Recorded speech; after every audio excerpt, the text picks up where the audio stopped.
Alright, welcome back to the channel. Got the opportunity to do a really fun project and test a lot of my skills. Little backstory. Basically what had happened was someone at work got sprayed by a skunk and did not take any consideration or precautions when they came into work the next day, and basically skunked out their entire office. It was absolutely hilarious. So one of the going away gifts that one of the office staff wanted to give to the other person who, ended up skunking out the entire office was this, right? It's a fun project that allowed me to work on all of my skills. Tried a couple new techniques, used a brand new finish I've never used, and that'll be in a separate little video. But you'll see it in this one as well. But basically, I was able to use my CNC to cut out all of the platforms and the mounting for the fun stuff, and then ended up building, the cage that the skunk's in, and all of that. I've never actually done or tried to do like compound miters or joining miters where they need to meet at two different angles, which I apparently got, I feel, flawlessly in this project because they're super clean. They meet up. There was literally no gaps that I needed to fill, and it made the project just super stand out and absolutely amazing. I love doing projects like this, like I said, because it gets me to hone all my skills. I get to try new techniques, and it keeps it fun. People want to get weird and funky with things that they want built, and this is a way for them to get what they want and then me to practice new skills. Just like that's the whole reason I started this channel, was to kind of document my learning process all the way up. Oh, my special guest. My special guest, come on over here. I'm finishing up. What do you think? Good. Can you tell me what's your favorite part about the project? I just love the fur. You like the skunk, the fur? Yeah, and the wood stain. Yeah, you like the wood stain? And this. Yeah? Awesome. Hey, do you have anything that you want to tell everybody that's watching? Like and subscribe. Like and subscribe. And also, ring the bell. Ring the bell. If they want to leave a comment or something, please do. This is a very family-oriented channel, so keep it professional if you don't mind. But, yeah, you like it? Yeah. Awesome. Give them 2 thumbs up. Well, you got chips in your hand. Give them 1 thumb up. Oh, there we go. There's the 2 thumbs up. All right, come along. See how I built it. Let me know what you think. Thank you, buddy. Yeah, Thank you. I got. Okay, fist bump. Go ahead, have some cheesy poofs.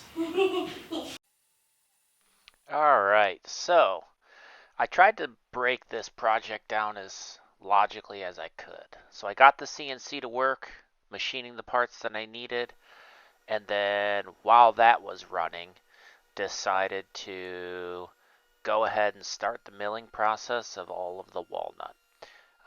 Knowing that I'm still learning the CNC, the carve itself took probably just under an hour, which I think I went way too slow for. Definitely probably could have done it in less passes and maybe at a faster feed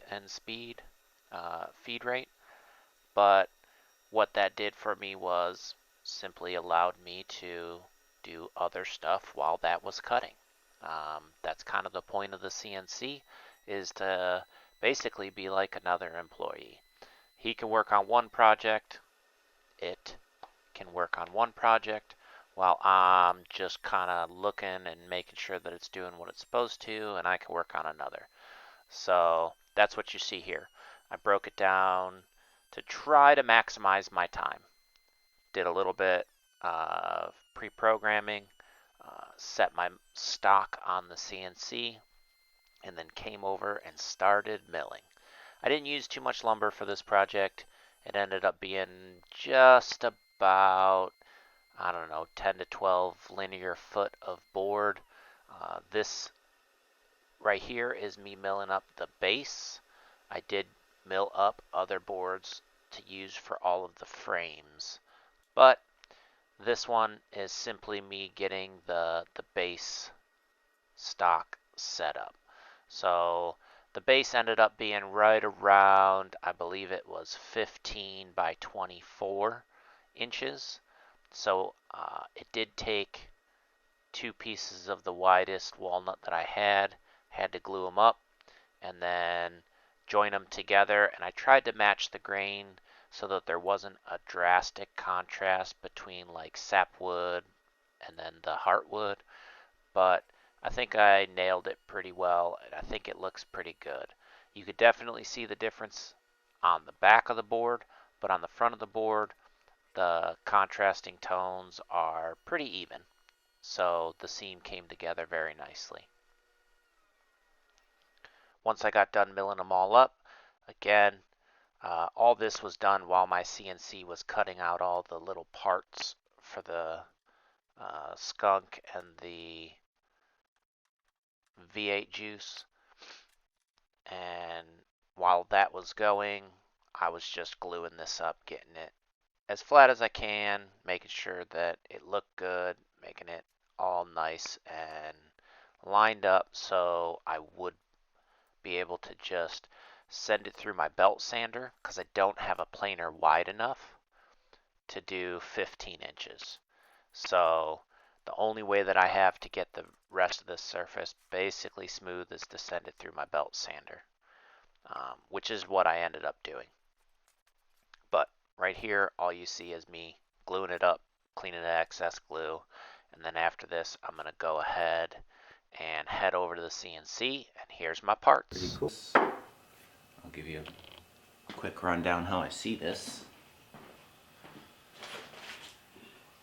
This is going to be a sort of gag gift, but I still want to make it nice. There's going to be a skunk mounted there in a cage.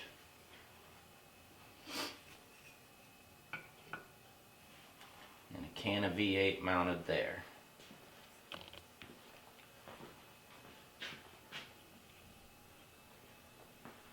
And then it'll be a wall hanging unit, but I think it's gonna look dope. Yeah, that's gonna be fun. Alright, so after I got all the pieces, you can see here I'm just throwing a nice round over. I want to say this is a 3/8 round over that I ended up using, but these pieces were quite small, so I used my gripper pads that I have from my joiner. Didn't want to get my fingers that close to the bit. Anywho, threw a nice 3/8 inch round over on there on all of the pieces to include the 2 that hold the V8, the skunk platform, and I even threw, I want to say a little bit larger than 3/8 round over on the base, but I don't remember exactly what bit I ended up using. But here we are. I'm just rounding everything over. If you're using any small pieces, err on the side of caution. Use some sort of a gripper. Keep your fingers clear of these bits because they will chew you up. Not fun. I don't plan on ever doing it. I hope I never do, but just be safe. After I rounded over all of my pieces for the actual display, I started making the, as I call it, cage for the skunk. The way I'm doing that is I have 5 frames that I 45, I mitered and built them so that I would glue them together. So first thing I'm doing here is I'm cutting down a bunch of, I guess you could call them stiles, with a 45-degree bevel on one side, and then I did the rails with a 45-degree bevel. And then all I'm simply using is the blue tape method, which you'll see here, right here. I'm using the blue tape method, basic, like you would construct any face frame, picture frame, or maybe like a small jewelry box. I basically ran a strip of tape all along the edge, roll it up on itself, throw some glue in the 45s, and then taped it shut. I've had a lot of success in the past with building frames this way, just taping them up, pressing them down on a nice smooth area, and then gluing them up. Here I'm just sanding that base and cutting it to length, as you can see, or width I should say. And then I basically brought it down to the final dimensions. After that, my frames were all glued and dried. What I need to do now is, after they've had time to dry, I had to put a rabbet or a bevel on one side of the frame before I glued it into a box, because this is where the plexiglass is going to sit into these picture frames, if you will, and basically be the cage for the skunk.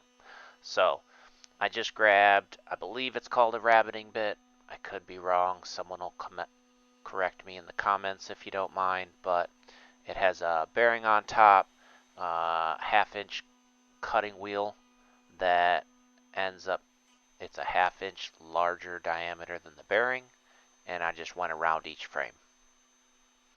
I did all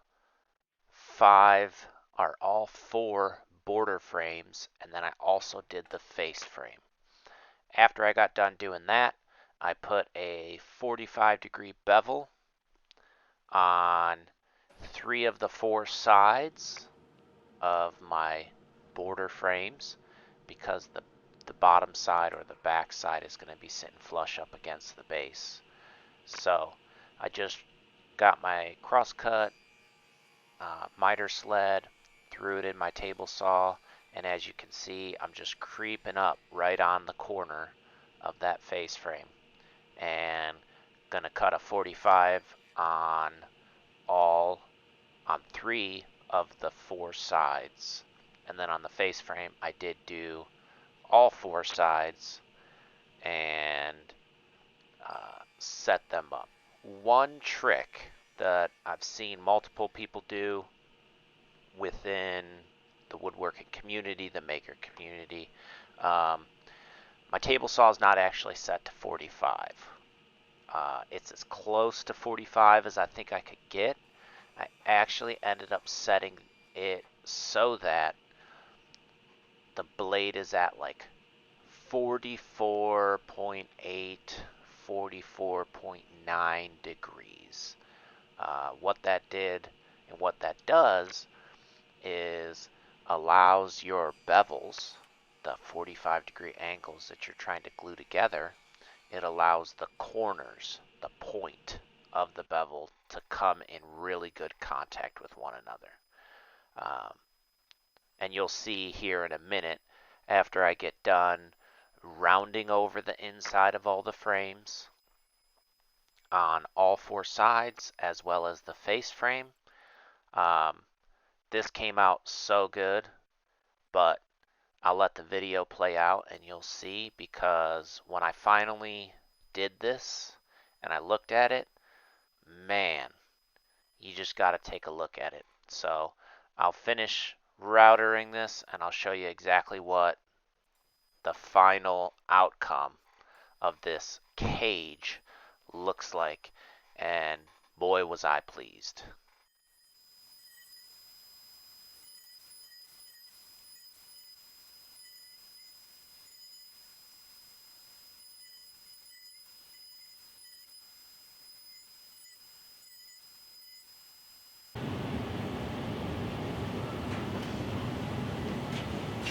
All right, so I showed you guys a little bit in the beginning of what I'm building here, and you know, if there's other woodworkers out there that get this sensation, I sometimes doubt my skill and ability to create something that just looks good, right? Let alone have something come out that exceeds my expectation. Like, I truly am. I guess maybe I'm selling myself short. Maybe I'm better than I think I am. But I was torn, wasn't sure if I was going to round off these corners because I didn't know if I got my 45s to line up and the seams tight enough during the glue up. But if you can see, like, this thing has come out absolutely amazing. And I can't wait to see what it looks like after I sand it. Because right now it's still all rough and still has all the blade marks in it, but I would say 90% of the seams are lined up. Like, there's not, I don't know, like I said, maybe I'm underselling my skills or underselling, but this is one of them aha moments when you realize, like, it came out as expected, right? And it came out exceeding my expectation. Let me rephrase that. It came out exceeding my expectation, and it looks good. Anyhow, not trying to toot my own horn, but I like it. I mean, it's gonna look nice. Really, really nice. I just hope that I can bring it the rest of the way home and it exceeds the rest of my expectation. And, hope you guys like it too. Let me know. Let me know what you think. Yeah.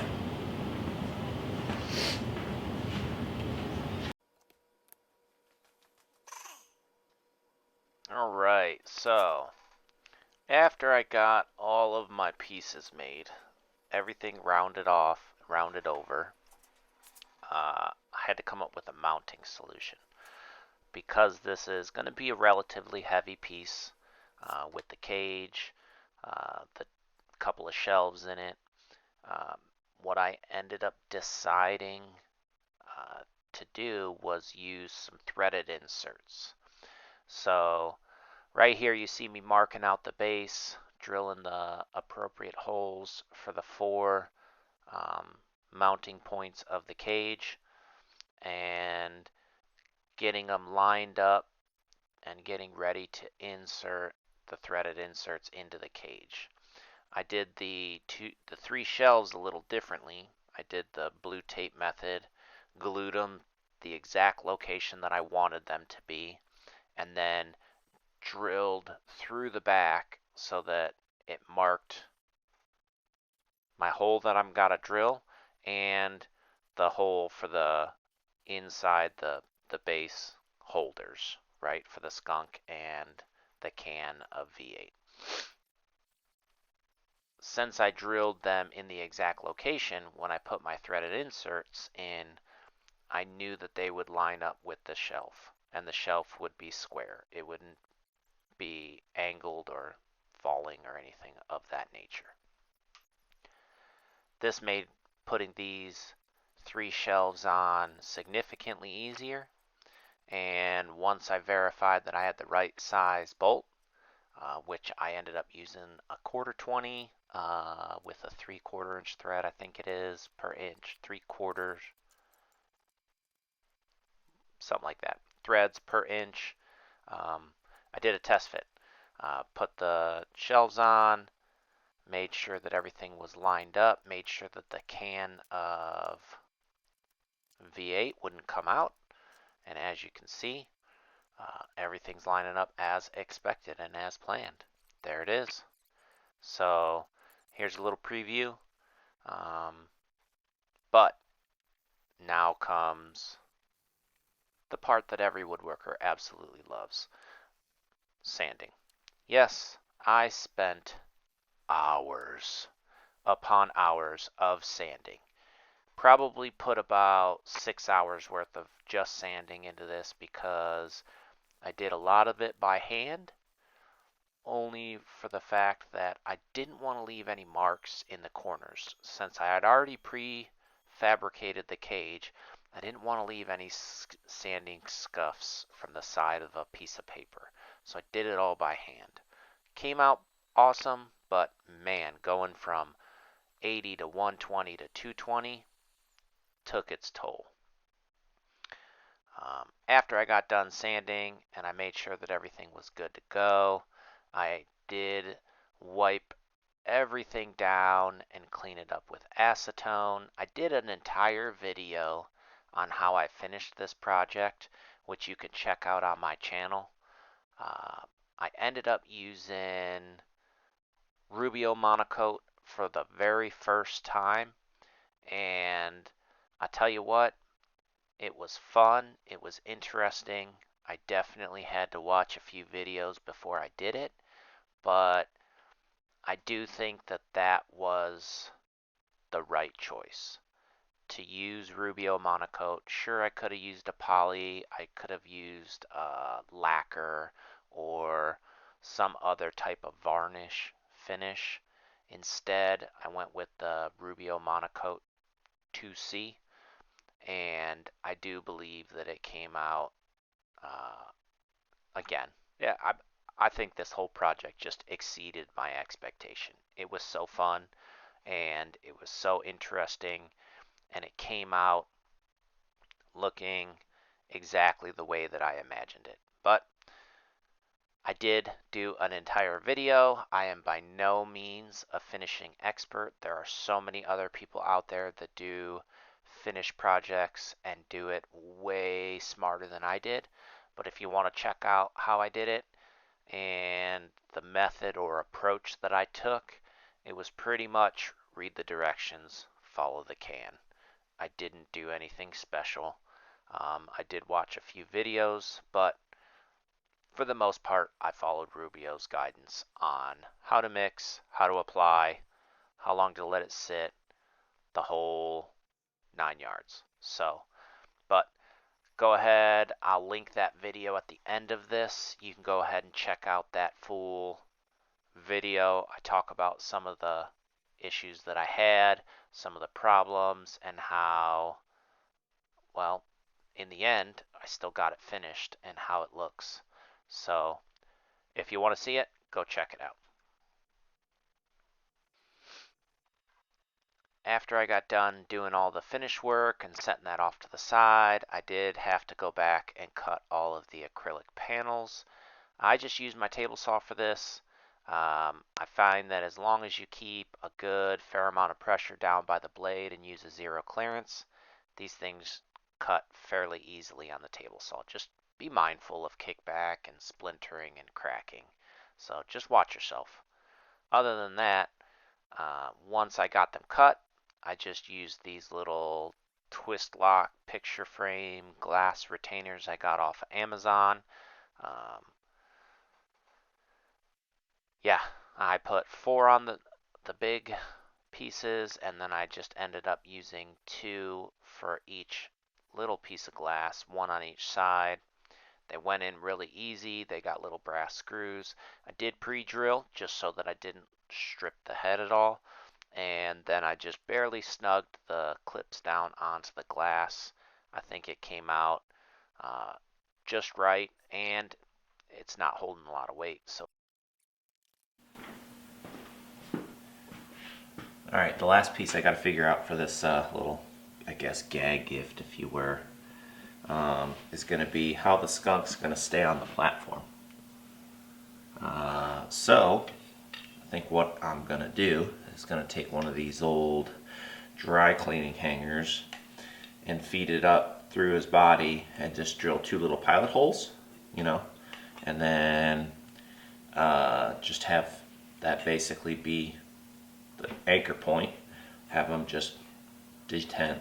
I'll drill the holes a little bit at an angle, like a 45, and that way I can just slide the hanger in and just, it'll keep pressure and hopefully keep this guy right? So I'll just feed this up through his body and then back down. But that's, I think, gonna be the way to go. So I don't know if anybody's ever done something like this. This was the, I guess, best way I could think about doing it. Now that I've done it, uh, it works just fine. But if anybody has any better ideas or recommendations for my next stuffed animal project, leave a comment. All right, let's see.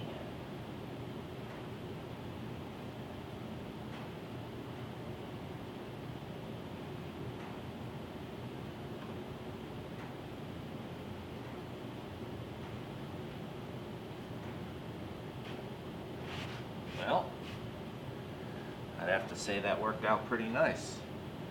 He's pretty well centered on there, sturdy enough, and I don't need any hot glue to hold those in there.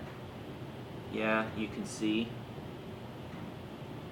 I mean, if you look right at his butt, you can see the pin, but most people will be looking at this from, the face view, and he's just fine right there. So I think we picked a winning strategy here. Now let's go ahead and do final assembly, fit and finish, and put these name plaques on.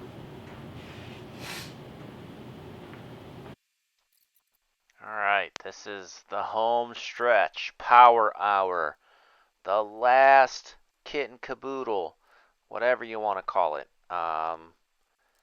Getting ready to do final assembly. I took all of the pieces of glass out and removed all the film on them. You can see me just remounting them in there. After that, I got all of my shelf holders screwed in, my can of V8 on there, and then mounted the final frame. After that, I had two nameplates that I had to put on, one at the bottom and top. All I did was take a little bit of like 220 grit, scuffed up the surface, because I don't know how well Rubio takes tape, double-sided tape, if it would stick well to it, but with it being a wax, my assumption was no. So I ended up scuffing it up a little bit with a 220 sandpaper, double-sided tape the two name tags on, and here's your finished product. I think it came out awesome. If you want to check out the other part of this build, which was me using the Rubio Monocoat, check out this other link right here. If you want to take a look at any of my other stuff, check it out. I am still giving away a free carve if you check out my CNC build. Otherwise, thanks for watching, and if you want to, leave me a comment, like, subscribe, as you heard my son say. Thanks.